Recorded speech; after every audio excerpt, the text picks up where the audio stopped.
명가와 명가의 만남. 한우 명가 설성목장과 만두 명가 취영루가 만났습니다. 취영루는 이름 들어보셨을 거 아니에요? 그렇습니다. 자, 이것이 진짜 만두다. 자신 있게 추천합니다. 종류가 총 3가지입니다. 먼저 첫 번째, 고급스러운 육즙이 팡팡 터지는 한우 왕만두. 쫄깃한 식감과 고소한 풍미가 일품인 납작 군만두. 촉촉하고 부드러운 촉촉 물만두. 네, 그렇습니다. 취향에 따라서 골라 드셔도 좋고, 그렇죠. 모듬 세봉을 한 번에 즐기실 수 있습니다. 자, 오늘 준비한 만두는 한우 왕만두. 한우 왕만두. 이름이 너무 맛있지 않습니까? 그렇습니다. 한우 왕만두. 한우가 들어가니까 벌써 여기서 일단 죽여줍니다. 잘 지었다. 네, 그렇습니다. 설성목장 한우 왕만두의 가장 큰 장점, 바로 좋은 재료에 있습니다. 그렇죠. 한우 왕만두는 무항생제 한우와 한돈에 국내산 채소를 듬뿍 넣어서 아이고 감사합니다. 육즙과 아삭한 식감을 모두 잡았습니다. 자극적인 첨가제 없이 오직 건강한 재료만으로 이렇게 맛있는 만두를 만들 수 있다는데 아이고 감사합니다. 깜짝 놀랄 것입니다. 네네네. 일단 한번 그럼 오픈해 볼까요? 가격 공개하기 전에. 그렇습니다. 가격부터 자, 먼저 예. 공개하겠습니다. 네네. 짠! 와. 김 나는 거 보세요. 네. 이야. 푸짐하다. 여러분, 이게 바로 벌써 진짜 이렇게 먹으려고. 진짜 왕만두입니다. 저희가 이제 보조를 해야 되니까 맛을 보고 검증을 해드려야 되거든요. 자, 드셔보시죠. 잡아보겠습니다. 제가 절대 배가 고파서 먹는 게 아닙니다. 자, 김용민닷컴의 그거 압도적 주세요, 최저가. 접시. 자, 가격을 말씀드리겠습니다. 네네. 이게 제일 중요한 거니까 좀 조용히 계세요. 네. 한우 왕만두 단품 감사합니다. 7,500원을 네. 6,000원으로 20% 할인합니다. 세봉 세트 22,500원을 15,700원으로 무려 30% 할인. 아니 7,000원 가까이 할인이 되네 진짜. 그렇습니다. 이게 한우 왕만두. 지금 보시는 한우 왕만두가 그렇고요. 촉촉 물만두 같은 경우 물만두 좋아하시는 분들 물만두 많아요. 좋아하죠. 예. 자, 6,200원인데 이걸 4,960원. 싸다. 20% 할인. 세봉 세트 18,600원인데 13,000원으로 30% 할인. 납작군만두 단품 5,600원에서 4,480원 20% 할인. 세봉 세트 16,800원에서 11,700원 30% 할인. 모듬이 있습니다. 모듬. 한우 왕만두, 촉촉물만두, 납작 이게 왕만두. 좋겠네, 이게. 세봉 세트 19,300원인데 13,500원으로 엄청나게 할인했습니다. 30% 할인. 이런 혜택 어디서 막 볼 수 있겠습니까? 김용민닷컴이죠. 예. 김용민닷컴. 그렇습니다. 네, 줄이 잘 맞죠? 잘 맞습니다. 아 형님 근데 뭐 김용민닷컴 뭐 어디서 떼우는 거예요 물건을? 진짜? 물건을? 아 너무 싸게 떼우는 우리 거예요. MD가 아주 피도 눈물도 없는 사람이에요. 헌혈하러 갔다가 피가 안 나와가지고 그냥 돌아온 사람. 얼마나 중소기업을 조지는구나 가가지고 싸게 그런 건 달라고. 아니고. 아이, 근데 우리 나를 그렇게 얘기해. 김 대표님은 저녁을 안 드셨나 봐. 근데 안 먹었어요. 이거 야, 오늘 이게 온다는 줄 알고 안 먹었는데, 제가 수영로 물만두가 유명해진 게 이걸 팔기 전에 옛날에 교자 만두라고 팔던 것들은 콩고기라고 동그란 거 고기도 아니고 뭣도 아닌 이걸 넣어갖고 옛날 만두를 많이 팔아서 저렴하게 팔다가 수영로가 냉동 물만두를 만들어서 시장에 내놓고 강남에 막 팔기 시작할 때 이게 뭐 잡냄새도 없고 너무 기가 막힌 만두로 해서 그때 한번 공전 히트를 쳤거든요. 근데 이것도 이제 그 치영루인데 만두 다 뭐 드셔보시면 알겠지만 이게 먹는데 군내가 없어요. 고기에서 군냄새가 전혀 안 나고 피도 너무 딱 적당하고 아 이거 뭐 뭐라고 말할 수가 없네요. 이거는 이 정도 가격이면 뭐 거의 거저라고 봐도 되는. 그렇습니다. 이거 그 이제 만두집 가서 먹잖아요. 이거 한 4개 5개 나오고 그렇지. 한 6,000원 7,000원 받거든요. 그럼. 야 근데 이거 진짜 저렴한 거면 이 정도면 한 봉에 몇 개 들어있는 거예요 그러면? 6, 7개. 아 그러면 굉장히 저렴한 거죠. 훌쩍. 의원님 어떠세요? 나 만두. 지금 신청할래. 내가 까먹을까봐 나는 너무 감사합니다. 와, 이제 들어가가지고 김용민닷컴. 아 이거 진짜 그러니까 맛있네. 곰새우하고 이거 하고. 의원님 다음에 의원님 오실 때는 좀 비싼 거 저 우리 그때 모시죠. 저는- 네, 너무 좀 오늘 싸다. 저는 지난번에 가습기 샀잖아요. 아 여기서요? 근데 와서 너무 좋아서 샀어요. 그래갖고 작업당했다고 집에 가서 혼났어. 내가 여기만 갔다 오면 뭐 산다 그래가지고 우리 남편이 나가지 말라고. 아 여기 나오지 말라고요? 왜냐면 다 사고 싶어. 다음에 로얄 젤리 24만 원짜리 일단 모셔주세요. 네. 아, 로얄 젤리 이름이 뭐더라 그게? 그 공항. 네. 이게 아이씨, 나 냉동으로 오늘 나온다는 게 진짜 말이 안 안타깝다. 되네 이거는. 오늘 이거 그럼 제가 이제 사전에 공지를 받았어요. 오늘 만두랑 알죠. 저도 검색어가 받았는데 나온다고. 그때 이미 밥을 먹었어요. 아이, 이런. 안타깝죠. 진짜 맛있다 이거. 너무 맛있어. 여기 만두 어딨냐? 꽉 찼네 속이. 여기 보시면 알겠지만. 아 이거 아주 알차네. 오마니 젓갈도 맛있겠다. 큰일 나. 이 설성목장이 동물 복지를 실현하는 이정렬님 맞죠? 감사합니다. 넓은 목장에서 키우는 뭐 무슨 저기 저 뭐야 응? 아시지? 밀집 사육 이런 거 안 하고 그래서 이 그죠? 넓은 들판에. 설성목장에는 워낙 동물권을 잘 보장하다 보니까 이 저 소들이 노조를 결성을 했어요.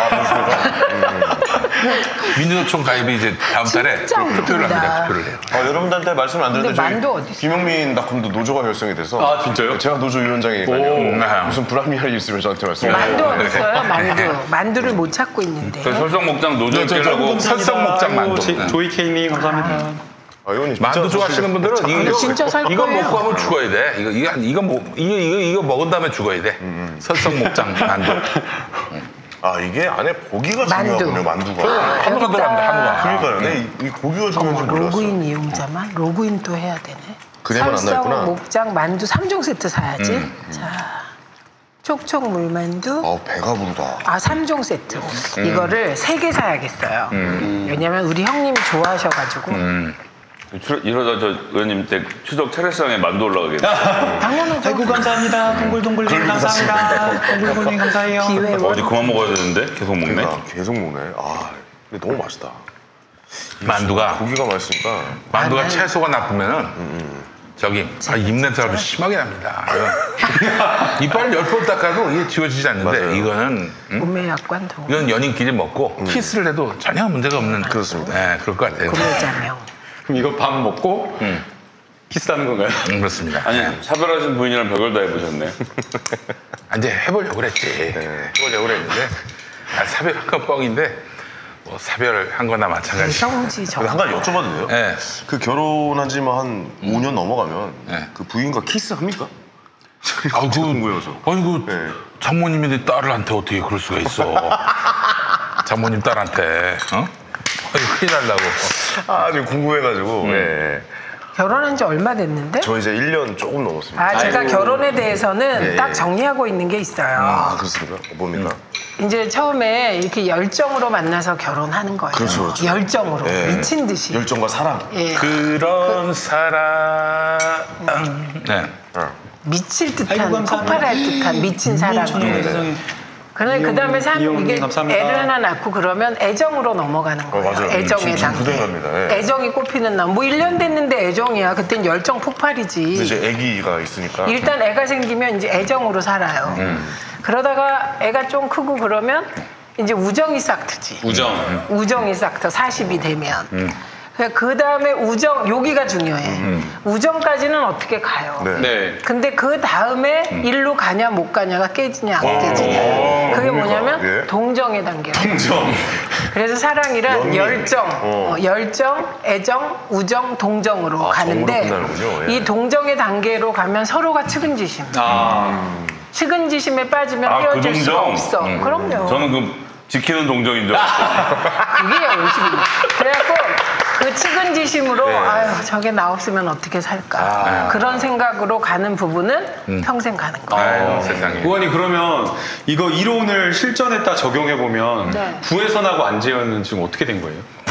어떻게 나 너무 지금- 조국 때문에 바빠가지고 못 보셨어요? 다른 자료는 하나도 못 봤어요. 재민이 너무 어떡해. 재밌으시네. 죄송해요. 아니 그 3년 동안 너무 달달하게 막 그게 이제 열정의 단계. 근데 그 다음에 애기 낳았어요 안 낳았어요? 안 낳았어요. 안 낳았어요. 애정으로 못 간 거죠. 근데 부혜선 씨가 너무 상심이 컸나 봐요. 막 안재현 씨가 괜찮아. 사랑이 식었다고. 그거 1년만, 한 1년도 아니야. 한 2달만 딱 지나면 해결돼요.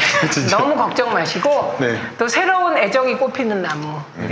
그러니까 걱정하지 마세요. 근데 지금 막 문자 공개하고 막 난리인데 저기요, 괜찮아요? 무슨 남집 아이, 보면 그 뭐, 너나 그 뭐. 말씀을 좀 잘해봐요. 그냥 걱정 마세요. 그냥 그러다가 또 잊혀져요.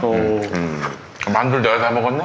아유, 맛있어서. 뭐 애정 얘기해도 뭐 상관없이 드시고 계시네요. 예, 예. 아니, 맛있어요. 저기는 이제 뭐 동정의 단계로 갈라 그러나 뭐. 여기는 무슨 단계예요? 내가 제시잖아요. 열정 폭발이죠, 열정 폭발. 저는 이제 아니지, 애정의 단계. 너무 맛있습니다. 이거 정말 짱입니다. 클리어했네요. 또. 추석 특집 나와요. 네, 풍성했습니다. 아주 한가위 같았어요. 야, 좋았습니다. 저는 청문회를 꼭 해야 된다고 생각했어요. 맞습니다. 예. 왜냐하면 중간층을 그렇죠. 향해서 네. 어떤 생각을 하냐면 중도에 있는 분들이 청문회는 여야가 해야 되는데 후보 혼자 나와서 후보자 혼자 기자랑하네? 안 본 분이 많으신 거예요. 예, 그런데 국민청문회라는 형식 기자간담회를 보신 분은 50% 이상이 찬성이에요. 맞아요. 보면. 그런데 안 보신 분들은 여전히 60%가 반대예요. 네, 그러니까 청문회의 경우는 국회에서 여야가 하기 때문에 또 나름 그래도 청문회 하네? 라고 보시는 분들이 있는 거예요. 안 보신 분들 중에. 이게 하나 중요하고 그다음에 두 번째는 사실은 청문회 안 하고 임명하는 게 대통령께는 부담이 되죠. 그렇죠. 그런데 그럼요. 청문회를 하고 나면 그 부담이 확 주는 겁니다. 만약에 청문회가 안 열렸으면 사실 6일날 돌아오셔서 저는 7일쯤에 임명하셨을 거라고 봐요. 왜냐하면 임명 안 하면 이게 또 혼란이 되기 때문에. 그럼 무슨 좌파 독재니 뭐니 시끄러웠을 거예요. 그래서 7일쯤 했을 것 같은데 다행히 청문회가 열리니까 9일로 가는 거거든요. 야, 여기도 밥을 드셔보신 분들은 청문회 거쳐서 대통령 임명하면은 이제 검찰의 난도 다 수그러들 것이다. 이렇게 보시는 거네요. 아니 그 수그러드는 과정에 진통은 있겠지만 큰 하나의 변곡점은 지나는 거다. 그 얘기하는 거예요. 근데 너 혹시 내일 내일 저 하행될 수도 있어. 갑자기 저 누구야 조국 후보자 부인을 소환을 하고 소환조사. 그 이튿날 구속영장 때리고 그게 별로 소환하는 게 별로 영향을 안 줄 없어요. 거다. 왜냐면 그건 누가 봐도 웃기죠. 아니 그러니까 제 얘기는 정치에서 제일 중요한 건 여론입니다. 여론이고 여론이 돌아섰어요. 돌아서서 조국 후보에 대해서 긍정한 사람들이 많아졌고 내일 만약 그 부인에게 영장을 치면 국민들의 30% 박근혜 대통령 좋아하는 30%는 거 봐라 이렇게 하겠지만 대부분의 국민들은 왜 검찰이 정치를 하지? 라고 생각하게 될 거고 그러면 지금만으로도 충분히 정치죠. 정치한다는 느낌을 줘요. 직접 개입한 거죠. 그렇게까지 직접 개입해 들어가는 모습에 국민들이 조국이 큰 문제가 있나 보네 하고 지지율이 떨어질 가능성이 전 빵이라고 보기 때문에 그냥 조국 후보가 버텨서 법무부 장관 되는 게 첫 번째고 물론 그런다고 모든 문제가 해결되지 않습니다. 하지만 조국 후보가 법무부 장관이 되는 것과 안 되는 것은 천양지차가 있고 지금 임기를 앞두고 물러나려고 하고 있고 있는 박상기 법무부 장관하고 조국 법무부 장관을 동일 선상에서 비교하는 것은 제가 보기엔 무리가 있어요. 그래요? 근데 실리는 힘이 다른데. 이 검찰 그 총장의 말이 사람에 충성하지 않고 조직에 충성한다는 말 중에 법무부 장관도 포함입니까? 그러니까 법무부 장관도 그 검찰 조직에 완전히 다르죠. 완전 다릅니다. 법무부하고는 완전히 다르고요. 네네. 기존의 검찰이 법무부에는 여러 국장급의 자리가 있어요. 그런데 다 파견을 나가가지고 오히려 외청인 검찰이 법무부를 쥐락펴락 포섭을 해버린 그런 상황인데 문재인 정부에서는 그것을 막겠다라고 하고 검찰이 꼭 해야 될 만한 검찰국이라든가 수사와 관련된 것이라든가 이러한 데만 검찰의 파견을 받겠다라고 해가지고 법무부의 문민화를 추진하고 있는 그런 상황이고요. 지금 그거에 반발하고 있는 거 아니에요? 그렇죠. 핵심. 왜 조국이 법무부 장관이 되어야 되나 가장 중요한 이유 검찰 출신이 아니라는 거예요. 검찰 출신이 아니다. 저는 지금 이 시대의 검찰 개혁의 방향은 진짜 검찰 내부의 개혁, 그다음에 문제되는 인적청산이 자연스럽게 되는 거라고 생각하거든요. 이 말이 좀 어폐가 있네. 인적청산이 자연스럽게 안 맞긴 하지만 어쨌든 지금 그게 자연스럽게 되고 있어요, 사실은. 문민화되는 과정이죠. 강경화 장관이 외무부 협력한 사람이 아닌데 외무부 장관 한 것처럼. 그러니까 반발이 센데 가장 중요한 거는 검찰 출신이 아닌데 사법개혁, 그 중에 핵심인 지금 검찰개혁에 대해서 문재인 대통령과 가장 뜻을 같이 하기 때문이에요. 저는 그 흔들리시면 안 되는 게 이런 말 하잖아요. 대한민국의 법무부 장관 할 사람이 조국 하나야? 이런 반론 나오면 저는 그런 사람들이 있어요. 그렇게 말하는 분들. 근데 그게요 이상한 거야. 왜냐하면 법무부 장관 하실 분 많아요. 법무부 장관 감은. 그런데 문재인 정부에서 법무부 장관은 그 많은 감을 야당이 좋아하는 사람 시키는 게 아니고 문재인 대통령의 검찰개혁이라는 소신, 사법개혁을 가장 잘 수행할 이행할 수 있는? 사람이 하는 거예요. 네네네. 그래서 대통령이 인사권을 발휘하는 거고 그렇죠. 그러니까 대통령과 코드가 가장 맞는 사람이 하는 게 맞는 거예요. 개혁 의지가 분명하게 있는 사람이 해야 되는 거고요. 조국 후보자는 단순하게 이 수사권 조정이라든가 검찰 개혁이라든가 이러한 것들을 논문 쓰고 연구만 하는 것이 아니라 실천적인 학자로서 이미 2000년대 초중반부터 수사권 구조, 뭐 검찰 자문위원, 경찰 자문위원 그런 데에 참여해가지고 직접 두 기관을 조율하는 그 역할을 했었어요. 그러니까 그냥 전문가가 아니다. 네. 그냥 경험에서 뼛속까지 그냥 우러나온 분이고요. 이게 사실은 무엇보다 뭐 당연히 법무부 장관이나 정권의 의지도 중요하지만 무엇보다 국민들의 의지를 담아내야 돼요. 검찰 개혁을 해야 된다, 사법 개혁을 해야 된다라는 그런 국민들이 높은 목소리가 있어야 되고 그 지지가 있어야 되는데 지금 문재인 정부에서 있는 그런 상황이고 조국 법무부 장관 후보자는 그 국민들의 마음을 담아내는 그릇이기 때문에 반드시 저는 할 수 있다, 해야 된다라고 생각이 들어요. 근데 돈 들었어요. 예. 아이고 제가 놓쳤습니다. 너무 이렇게 이 죄송합니다. 사법개혁은 두 축으로 이루어집니다. 사법개혁은 하나는 입법 과정을 통해서 법을 바꿔야 되고요. 그 다음에 검찰 내부, 법무부와 검찰 내부의 인사를 개혁해야 되는데 이 두 가지 역할이 필요해요. 근데 조국 후보가 장관이 되면 이 두 가지가 갑자기 이루어지지 않습니다. 일단 입법 개혁은 자유한국당이 현존하는 저런 상태에서는 될래도 될 게 없어요. 글쎄 내년 말이에요. 4월 총선에서 그렇죠. 민주당과 사법개혁을 원하는 그 제3당 그룹들이 압도적인 다수로 당선이 돼서 네, 입법 맞아요. 추진은 21대에서 할 수밖에 없다. 이런 게 하나 있고요. 그다음에 윤석열 검찰총장이 들어가면서 본인이 좋아하는 사람들을 줄을 서서 이제 뭐 검찰 인사를 이렇게 했는데 저렇게 했는데 말이 많지만 여하튼 검찰총장의 임기는 2년입니다. 네. 뭐 앞으로 어떻게 될지 모르겠는데 2년인데 그 2년이 지나도 조국 장관은 그 자리에 있어야 해요. 그래서 문재인 정부와 함께 저 문을 닫아야 되는 장관이 될 거라고 보고요. 그래서 포스트 윤석열의 검찰 시대를 열 주인공이 저는 그 조국 장관의 그림이 될 것이다. 그래서 21대 국회가 열리고 나서 사법개혁이 이루어지고 법적으로 이루어지고 그 다음에 인적 개혁까지 이루어지고 나면 문재인 대통령의 사법개혁이 1차적으로 완수되는 시기가 저는 그래서 정권 말로 가서 있을 것이다라는 예측을 근데 합니다. 이번에 해야 되는데 언제예요? 길게 이번에 패스트트랙으로 패스트트랙으로? 그건 물론이고요. 그건 선진화법? 물론인데 그러니까요. 네. 선진화법으로. 근데 그것만 가지고는 다 되는 게 아니니까. 지금 걱정하는 게 걱정 있어요. 그러니까 현실이 있고 네. 마음속에 걱정이 있잖아요. 그렇죠. 지금 지지자들께서도 제가 듣다 보니 이거구나 싶은 게 네. 대통령이 인사권을 행사할 때 조국 내정자의 이런 문제들을 일단 검증을 합니다. 네. 근데 지금은 지금 일방적으로 뭔가를 몰아가는 분위기예요. 그렇죠. 그래서 아까 말씀드렸듯이 진영 논리로 누군가 싸움을 시작한 거예요. 그게 어딘진 모르지만 네. 그리고 누군가는 알면서 참전, 네. 또 누군가는 모르고 참전. 지금 이렇게 된 것이거든요. 이런 상황에서 대통령은 인사권을 정확하게 밀고 나가야만 되는 거예요. 네, 그게 집권 세력이 하는 일이에요. 네, 그러니까 우리가 이제 사실 우리들도 그렇고 사실 권력을 남용할 줄을 모르잖아요. 네. 개인적으로 쓸 줄도 모르고 그러다 보니 네.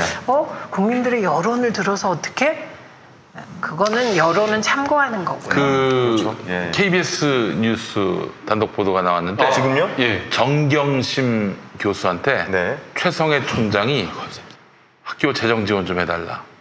조국 수석을 통해서 요청을 했다가 조국 수석이 이런지하에 거절을 했다. 그런 분이에요. 지금 참 제가 네. 또 하나 예. 지금 이제 과거에 그 사학 비리 관련 수사를 보면 이 사학재단은 제일 이렇게 두려운 게 사실 사학재단이 문제가 많다고 얘기를 하잖아요. 네네. 그래서 지금 걱정을 하는 게 사람들이 혹시 별건 수사의 우려 때문에 혹시 동양대가 위축돼 있는 게 아닌가 네. 하는 그런 걱정을 하고 있습니다. 그런데 만약에 저는 그래서 윤석열 총장이 그렇게 하면 그거는 과거 김기춘 체제, 우병우 체제랑 똑같은데 그렇게 하겠습니까? 라고 답했습니다. 그러나 걱정은 이렇게 좀 남아있죠. 한켠에는 근데 거기가 예. 그 교육부 감사 많이 걸려고 문제가 있는 학교긴 해요. 그러니까요. 그래서 그거 뭐 처벌하는 거 어떻게 하겠습니까? 뭐 처벌받을 수밖에 없지. 예. 진짜 그럼 이건 좀 계속 좀 지켜봐야 될 게 좀 당도 그렇고 뭐 걱정하지 관계도 마십시오. 그렇고, 예, 당장 예.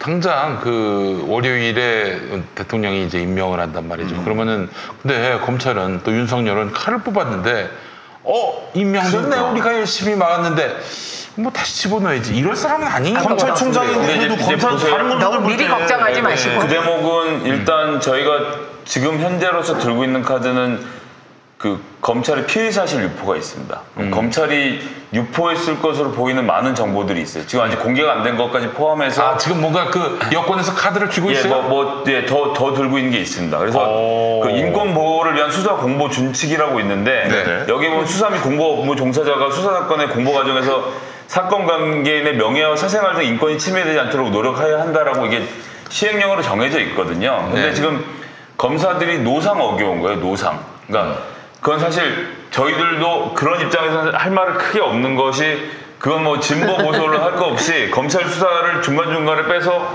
언론에 엄청 던지고 저희가 거의 환호했던 전례가 있습니다. 근데 이제 외국은 검찰이 수사 결과를 중간에 발표 못하니까 공판 중심으로 넘어가서 재판을 보도하는 형태로 하거든요. 이제 우리나라도 이제 변해가는 첫 단계이고 그것을 적용해가는 단계인데 현재 이 수사 과정에서 드러난 피의사실 공표에 대해서는 반드시 책임을 물어야 되고 그것을 묻는 과정에서 저는 기강을 세워야 되는데 이걸 책임을 물으려고 보니까 검찰이 야, 나 잘못 없어. 어제 그렇게 얘기했잖아요. 그러니까 따질 방법이 없는 거야.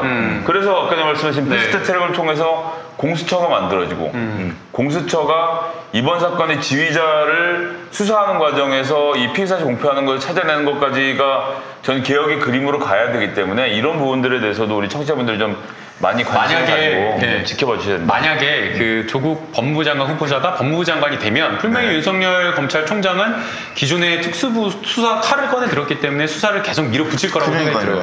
그래서 압수수색이 나오는 증거 이런 것들 적당히 덮고 그렇게 하지 않을 사람이에요. 네네. 그러면 조국 후보자도 싸워야죠.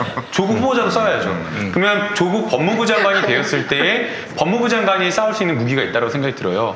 그게 첫 번째가 인사권. 근데 인사권은 안타깝게도 이미 한 차례 바로 얼마 전에 써버렸어요. 그 카드를 써버렸기 때문에 그건 쓰기가 어려워요. 그런데 법무부에는 아주 센 국이 하나 있어요. 뭡니까? 감찰국이 있어요. 감찰국. 이 감찰국은 검사 포함해서 외청에 있는 법무부 직원 포함해서 여러 비위와 관련된 부분을 감찰할 수가 있거든요. 근데 사실 모든 부서가 비위와 관련된 정보를 가지고는 있지만 이거를 실제 행사하지는 못하잖아요. 근데 법무부 장관이 되면 진짜 이거는 제대로 칼을 뽑아 들어야죠. 물은 그냥 법무부 장관이 아니라 지금까지 있었던 뭐 검사들 이런 수사관들 비위 다 쳐내야죠. 그러니까 제대로 된. 그럼 진짜 진검승부가 진검승부야죠. 아니 이미 벌어진 거예요. 네네네. 그리고 좀 아까 걱정하셨던 바로 그 부분. 이게 무슨 진검승부의 진압이지. 그렇지. 아니 그때 지금 하고 있다고. 그때 지나. 검찰 그때 지나. 진검승부는 이미 하고 있는 거고 네네네. 임명과 동시에 그걸 종식시키는 거예요. 네네. 검찰과의 관계에서는 네, 그런 거고 그다음에 자유한국당 등 정치권은 원래 정치권이라는 게 뭐 국회는 계속 떠드는 거니까 또 한쪽에서 떠들고 한쪽에서 일하고 이렇게 가는 건데 아까 얘기한 윤석열 총장이 검을 뽑아 들었다. 그런데 어떻게 넣느냐. 그러니까 그 검을 들었으니까 국회 선진화법 위반했던 국회의원들 치시면 돼. 수수는 그렇게 가시면 돼요. 그러니까 국회 선진화법 위반은 딱 떨어지는 거잖아요. 증거 다 있고. 영상으로. 영상으로 다 있고. 그래서 그게 그 자유한국당은 소환에도 응하지 않는데 이번에 진짜 아쉽지 않습니까? 불체포 특권이 가동되지 않는 며칠. 저 아는 보좌관도 오늘 또 경찰에 조사받으러 갔어요. 치사하게 보좌관들만. 패스트 트랙 그러니까 우리 당 보좌관들이라서 그러니까 민주당 보좌관들이 패스트 트랙 관련돼서 자진해서 수사받으러 지금 다 가서 조사받고 있고 지금 이제 근데 자유한국당 아무도 안 나오고 있는데 거기 보좌관도 안 갑니까? 그러니까 그 칼을 보좌관도 안 가요? 보좌관도 안 가. 아니 한 명 받았어 한 명. 물어봤더니 대답을 안 하더라고 그러더라고요. 예, 그러니까 그 칼을 정말 정의의 칼로 쓰면 돼요. 그러면 또 국민들은 이 승부 막 그다음에 아까 검찰의 쿠데타라고 표현하신 이런 거는 그러니까 어느 정도 잊어주시고 일부러 잊어주시고 그 선진화법 위반 국회의원들 잘 처리하면 또 봐주고 그러시는 거죠. 지금 어떻게 검찰에 브레이크를 걸 수 있는 방법은 없습니까? 검찰의 브레이크. 예를 들어서 시발 뭐 현 정권 고위 인사 상징적인 인사 이 시발 쳐버리겠다. 검찰이 작심하고 수사를 한단 말이죠. 네. 그럼 개입하기도 여당만? 쉽지 않아. 저는 여당도 하고 있다고 알고 있어요. 네, 안 그런데 할 리가 여당만 할 수는 없지. 그러니까 여야의 균형을 맞추는 건데 균형을 맞춘다는 말도 웃기지만 어쨌거나 심판관은 자기들이 하겠다는 의사를 갖고 있는 거고. 그게 정치의 중심. 예, 제일 중요한 것은 검찰총장의 인사권은 대통령에게 있고 검찰총장의 정해진 임기가 있는 것은 대통령이 안 채운 그만입니다. 예. 언제나 카드는 있다는 거죠. 근데 저는 볼 때 이번에 집권 세력이라는 예. 얘기를 하는 거예요, 지금. 그러니까 우리가 지금 가지고 있다. 내 손 안에 이래서 지금 있다. 아까 예. 방금 김용민 PD님이 이 검찰에 브레이크를 걸 수 있는 사람이 누구냐, 어떤 방법이 있냐 그랬는데 이래서 검찰 개혁이 돼야 돼요. 이래서 수사권 조정이 돼야 돼요. 공수처가 생겨야 된다. 만약 이 상황에서 사법개혁이 돼가지고 공수처가 생기고 경찰이 독립적으로 1차적인 수사권을 가졌다라고 하면 경찰이 검찰의 비리를 수사를 할 수가 있고 또 공수처가 검찰의 비리를 수사해가지고 제동을 걸 수가 있는 그런 안전장치가 있는데 아니, 그러니까 아이러니하게도 검찰이 지금 국민들에게 메시지를 던져주는 것은 우리가 이렇게 여러분의 여론을 따라서 잘 수사를 하고 있으니 우리는 뭐 이런 개혁을 안 해도 된다 이런 걸 보여주려고 하는 거 아닙니까? 여기서 지금? 하나가 틀린 거죠. 예. 국민의 여론에 따라 압색한 게 아니라 자한당의 요구에 따라 압색했다고 저는 늘 생각합니다. 자신들의 검찰 스스로가. 개혁을 막고자 하는 그렇지. 목적에 따라 스스로가 얘기하기로는 그렇게 이제 메시지를 주려고 하는 거 아니냐. 예, 근데 메시지는 경찰이 어쨌거나 그 그거죠. 조국 교수의 딸이 신고해서 경찰에서 수사하고 있는 거 아닙니까? 그러면 사실 경찰이 치고 들어가지 검찰로. 수사권 조정 받아들이면 경찰이 그렇게 할 수 있을까요? 수사권 조정 받아를 그렇게 해야 된다고 원론적으로는 하는데. 원론적이고 그게 어려운 일이죠. 네, 쉽지 알겠습니다. 않지. 저거 한번 좀 얘기했으면 않지. 좋겠어요. 우리 저 최민희 의원이 역사에 큰 좀 반성을 하셔야 될 부분이 주광덕을 당선시켰어요. 아이고.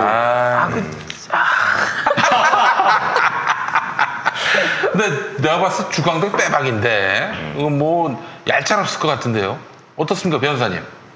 주광덕 생활기록부. 생활기록부가 지금 유출된 경로나 경위가 지금 불투명해요. 지금 박주민 최고의원이 이야기하는 내용을 보게 되면 실제 지금 이 나이스라고 하는 정보 시스템에 열람한 사람이 조국 후보자의 딸하고 검찰 정도다라고 이렇게 이야기를 하고 있거든요. 그래요? 네, 그런데 이제 물론 이게 발급받는 것이 아니고 그냥 조회에 접속해가지고 열람할 수 있는 그런 가능성까지 열어두면 반드시 그런 것은 검찰이 유포했다라고 유출했다라고 보기에는 좀 어려운 측면이 있어요. 그런데 지금 주광덕 의원이 말하는 걸 보면 어떻게 입수했냐라고 하는 걸 물어보면 정당한 절차에 의해서 했다라고 막 했다가 또 그 다음에 뭐 부산대에서 뭐 공익제보를 했다라고 막 이렇게 막 말이 좀 바뀌어요. 만약 진짜 뭐 국회를 통해 가지고 그 시스템을 통해 가지고 받았으면 거기 기록이 남아야 될 거고 공익제보라고 한다면 어떤 목적으로 공익제보인지 이런 것들이 돼야 되는데 사실은 공익제보자 보호법에 따라서 보호되는 공익이라고 하는 게 이런 어떤 것이 아니라 진짜 공익, 큰 공익, 환경 아니면 어떤 인권 기관의 어떤 뇌물 이런 굉장히 큰 거거든요. 그래서 개인적인 어떤 뭐 입시비리 이런 것은 공익보호자 보호법에서 보호하고 있는 공익이 아니에요. 그래서 지금 주광덕 의원이 어떤 경로를 의해서 한 것인지 의심스럽지만 과거에 우리가 두 차례 한번 봤잖아요. 최근의 사례. 최동훈 검찰총장 쳐낼 때 혼외자식 초등학교의 그 생활기록부나 이런 걸 떼가지고 한 거. 국정원 직원 3명 다 잡아냈거든요. 그리고 또 그 다음에 또 하나 뭐였죠? 기억이 갑자기 생각 안 난다. 어쨌든 그걸로 네, 그래서 접속 기록이 다 남기 때문에 이것은 어떻게든 잡아낼 수가 있다. 지금 서울시 교육청이 어디까지 갔냐면 그러니까 수사기관하고 그다음에 본인이 접속한 거는 문제가 안 되잖아요. 본인은 발급해도 문제가 안 돼요. 그런데 네이스의 또 다른 제3자가 접속했을 경우 이 네이스의 제3자 접촉을 알아보려면 행안부에 그 승인을 받아야 된답니다. 그 법률적 검토를. 그래요? 그래서 법률적 검토를 요청했다. 그러니까 그 법률적 검토 나오면 바로 확인할 수 있는 거예요. 그러면은 네이스에 접속하면 다 나와요. 그럼 원룸이 검찰에 누가 가져갔는지 여기 이제 확인이 될 수 아니 있는 거고. 검찰은 검찰이 가져갔고 예.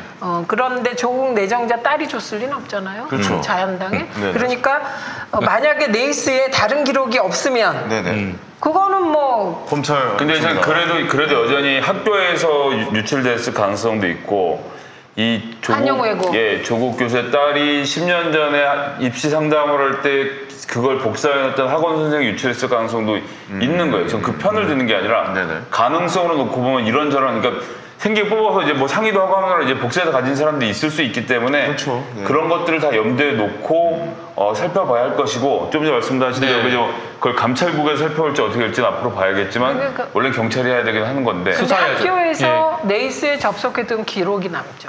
기록은 기록이 남기 때문에 예전에 이미 예전에 돌았을 가능성이 근데 이제 그거는 거의 없지만 발급 날짜가 나오기 때문에 네, 발급 어디에서 언제 발급받는지는 알 수 있을 거예요. 그리고 이제 저는 이게 합리적인 의심이 분명히 이거 정상적인 절차는 아니다.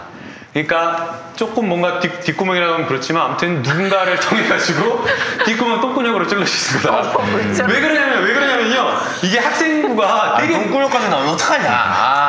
아니 왜냐면 냄새나. 아니 왜 그러냐면요. 이게 개인 민감 정보가 있기 때문에 보통의 어떤 정상적인 기관이나 만약에 개인 정보를 취급하는 기관에서 줬다라고 하면 이름을 지우지. 다 이름이라든가 아니면은 뭐 키 몸무게 굉장히 민감한 정보 다 지우고 주거든요. 필요한 정보만 줘가지고 주는데 지금 주광덕 의원이 받았다라고 하는 것은 나오는 워딩이나 이런 것들을 보면 거의 원본 자체를 다 가지고 있는 것 같아요. 그러면 이것은 이 어떤 기관에서 준 것은 아닌 것 같다. 그냥 어떤 개인 대 개인으로 해가지고 누군가 아름아름 해가지고 뒷구녕 똥구녕으로 이렇게 잘라준 것 같다. 라는 생각이 듭니다. 그 단어를 고수하는데? 좋아하나 보네. 아니 그냥 주광덕 의원이 약간 그렇게 받지는 못할 것 아니 같아서. 근데 저는 개인적으로 뭐 이거 뭐 어디서 구했던지 간에 안 해야 될 일은 안 해야 되는 거잖아요. 그리고 내용 틀렸고. 이렇게까지. 아니 그리고 그런 자료를 받았으면 우리가 보통 그때 한용외고 수준을 다 아는데 그때 2010년에 한용외고가 어떤 수준이었냐 금방 취재가 돼요. 그걸 취재를 왜 합니까? 그냥 그대로 발표만 하면 되는데 거짓말하는 것도 아니고. 그런데 발표를 하는데 그 발표 내용을 이렇게 성적이 나빴다라고 했거든. 주광덕 자기 입장에서 이렇게 얘기할 수 있는 거예요. 그때 한영외고는 저 영어 93점이면 5등급이었어요. 그래요. 주광덕은 앞으로 어떻게 될 것 같아요? 주광덕 이거 책임 물어야 될 것 같은데. 아니 고발당했으니까요. 저는 더 나올 거로 보고요. 더 나온다? 예. 주광덕 말고도?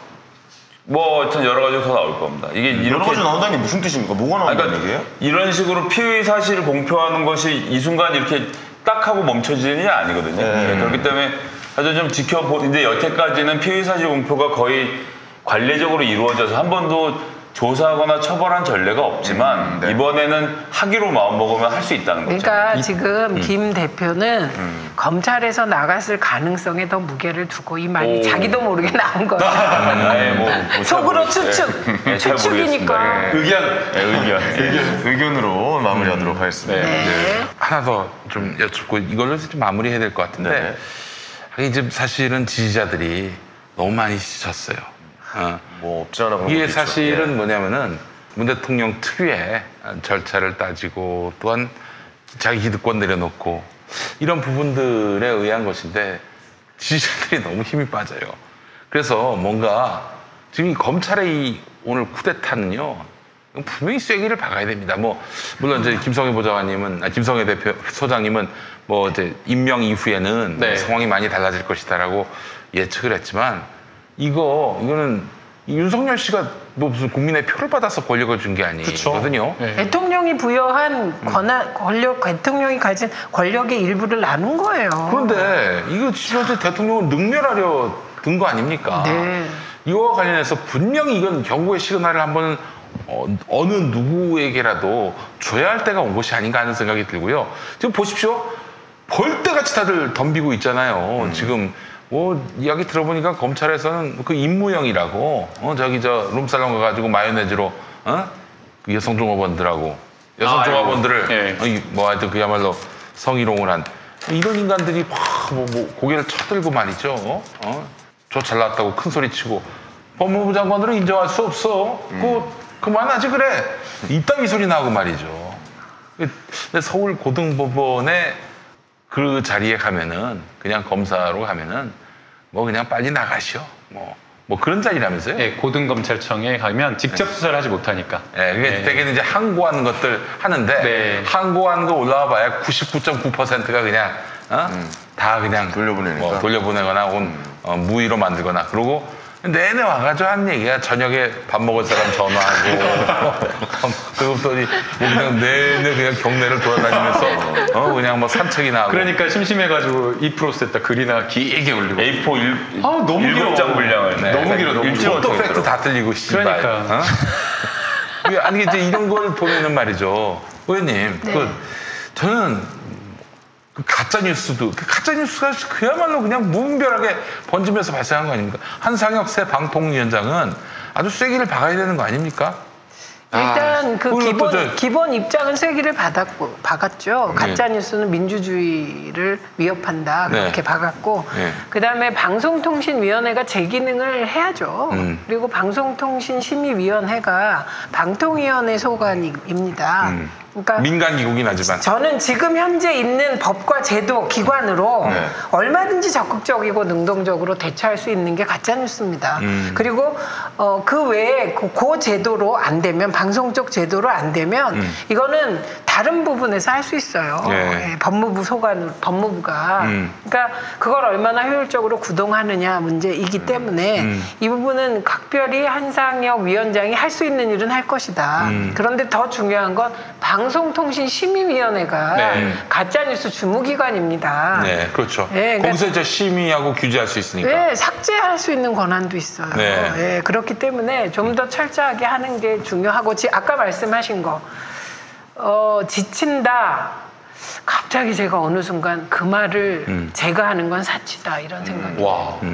제가 하는 건 사치다. 제일 고생하신 최민희 의원님께서 그리고 그런 말씀을. 그거는 그 김 소장이나 김변이나 다 여기 앉은 사람이 지친다라는 말을 하는 건 사치예요. 네. 네. 지금 이게 엄중하거든요. 우리가 인식이 다 지금 아까 얘기했잖아요. 적폐연대라고 네. 얘기했고, 저도 이거는 이상하다. 비정상이에요. 맞아요. 그러면 이렇게 비정상인 데는 이유가 있다. 드러난 것이 전부가 아닐 것이다. 늘 의심해야 되기 때문에. 또 하나는 가장 힘든 건 조국 내정자일 것이다. 본인이겠죠. 네, 그리고 본인보다 더 힘든 게 가족이에요. 가족이죠. 그건 네. 난데없는 거잖아요. 그럼요. 네. 지금 우리가요, 이거 그 하나하나 나오는 거 다 언론이 막 이상하다니까 이러지. 평소에 이게 한번 이런 일 있었다고 생각해봐요. 이거 갖고 뭐 이러겠어요? 그러니까. 특히 저는 아주 표창장 거 보면서 그게 무슨 뭐 비중 있게 고려되는 상도 아니에요, 입시에. 근데 표창장 가지고 어제부터 오늘까지 계속 사회가 날린 거예요. 그러니까 저는 그러니까 그 딸은 네. 어떻겠냐고. 아니 하고 싶은 이야기가 뭐냐면은 제2, 제3, 제4의 조국을 막아야 되는 거 아닙니까? 또 네. 총선이 다가오고 있는데. 네.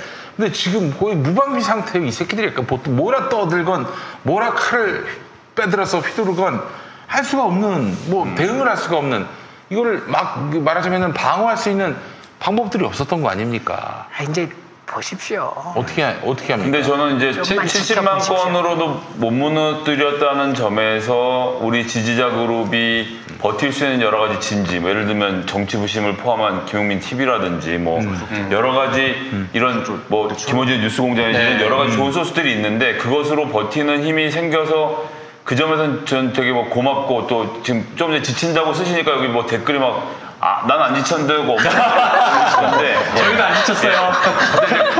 그래서 버티는 것이 중요한 것이 하나 있는데, 전 더 중요하게는 이제 정말 더 엄중해진 것은 뭐냐하면 검찰이 이제는 이번 조국 건뿐만 아니라 그러네. 앞으로 어떠한 인사에 있어서도 항상 말썽은 있거든요. 그러면 말 같지도 않은 시민단체에서 고발만 하면 그냥 들어가서 그냥 홀라당 압수수색을 통해서 본인이 인사검증을 계속 하려고 들 가능성이 있기 때문에 이 문제를 어떻게 컨트롤하느냐. 그리고 언론도 마찬가지로 잔여를 이번에 이렇게 털었잖아요. 이번만 한 번 한 게 아니라 이번에 전례가 생겼으니까 방법이 생긴 거죠. 다음부터는 예.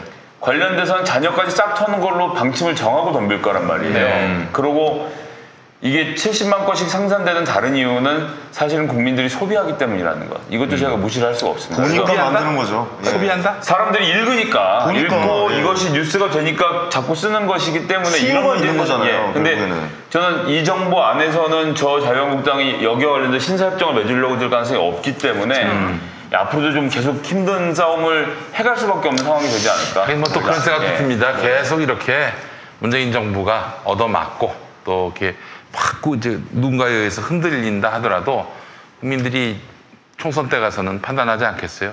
누구를 없애야 이 나라 정치가 바로 설 것인가? 법치가 바로 설 것인가? 네. 그리고 난 정말 이상하더라고. 그 토론 왜요? 나가면 조국 내정자가 사과했잖아요. 네. 그리고 만신창이가 됐다 이렇게 얘기했잖아요. 네.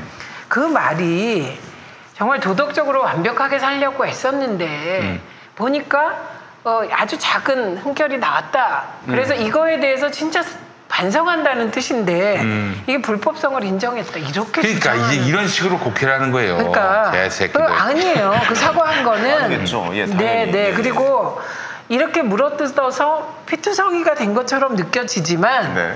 사실은 변한 게 하나도 없습니다. 조국 내정자는 훌륭하게 살아온 사람이고 알겠습니다. 예. 이 고난을 극복하고 나면 더 큰 사람으로 거듭날 것이고 그래갖고 국민 이 네티즌들이 되게 정확한데 뭐야 법무부 장관 감인 줄 알았더니 이거 뭐 대통령 감이네 이렇게 답하면 되는 겁니다. 맞아요. 그분은 네. 제가 한겨레 그 칼럼을 읽고 이승욱 선생인가가 쓴 칼럼 조국 동지하면서 쓴 칼럼이 있는데 그거 읽고 얼마나 마음이 뭉클했는지 그러니까 다른 건 다 떠나서 조국 뭐 한자는 다르지만 한글로 보면 조국 얼마나 숭고한 이름입니까? 자기 이름에 책임을 지기 위해서 살아있는 동안 애쓰는 사람이다. 누군가로부터 이제 그런 얘기를 들었다는 거예요. 조국이라는 사람이 자기 이름에 대한 무한한 책임감을 지고 사는 사람이다. 여기서 말 다 한 겁니다. 말 다 한 거예요. 네. 알겠습니다. 드디어 내일이 이제 청문회입니다. 예. 내일 거의 뭐 모든 진상이 다 풀리리라고 생각이 들고 어떤 결과가 나올지는 좀 계속 좀 지켜봐야 될 결과 것 나올 게 같습니다. 뭐 있어. 그냥 내가 봐도 기대가 돼서 그래요. 내가 예. 봐도 그 감사합니다. 민주당 의원들이 아이고, 감사합니다. 감사합니다. 민주당 의원들이 뭐 이성적이고 합리적인 질문을 하고 거기에 네. 답하고 야당 특히 김진태, 이은재, 장재원 아이고 참 별짓을 할지 무슨 짓을 할지 뭐 아니 운영위 때 민정수석으로 나와서도 뭐 잘했잖아요. 뭐 아무 걱정 없습니다. 저 마무리하죠. 네, 그러시죠. 자, 오늘 정치부심이 네네. 그 오늘 기록을 세웠어요.